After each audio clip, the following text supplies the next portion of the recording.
Asian cup ও FIFA উইন্ডোতে বড় দলের বিপক্ষে খেলার সুযোগ পেলে বাংলাদেশের তা লুফে নেওয়া উচিত।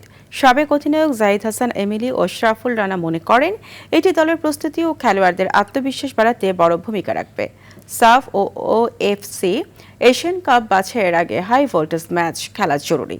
বিস্তারিত মাহফুজুল ইসলামের রিপোর্টে। ব্রাজিলের বিপক্ষে ম্যাচ খেলার সুযোগ পেয়ে এশিয়ান কাপ থেকে ভারতের নাম প্রত্যাহারের পর গুঞ্জন, গুরপ্রীতের জায়গায় খেলবে হামজা তোপুরা। ফিফা যখন অফিশিয়ালি বাংলাদেশকে রেকগনাইজ করবে as a participant in the upcoming ASEAN series, তখন আমি এটা নিয়ে একটা বক্তব্য রাখতে পারবো। তবে বাফুফের সভাপতির এই কথায় স্পষ্ট, এখনো আনুষ্ঠানিক প্রস্তাবনা পায়নি বাংলাদেশ।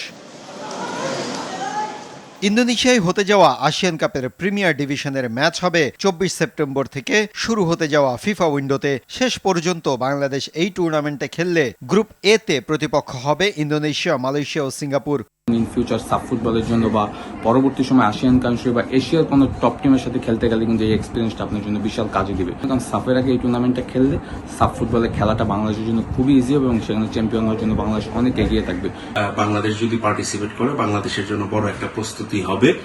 আর ডেফিনেটলি চাইবো যে আসলে বাংলাদেশ বর্তমান সময় সাপের গণ্ডিতে আটকিয়ে না থেকে আসলে আমাদের বাইরের বড় বড় দেশগুলোর সাথে আসলে কম্পিটিশন করাটা ভালো। তাতে আমাদের ফুটবলের ডেফিনেটলি ইমপ্রুভমেন্ট আসবে, ফুটবলারদের কনফিডেন্ট তৈরি হবে। এশিয়ান কাপে বাংলাদেশের পারফরমেন্সের বাস্তবতা সরাসরি প্রভাব ফেলবে ফিফা র্যাঙ্কিংয়ে।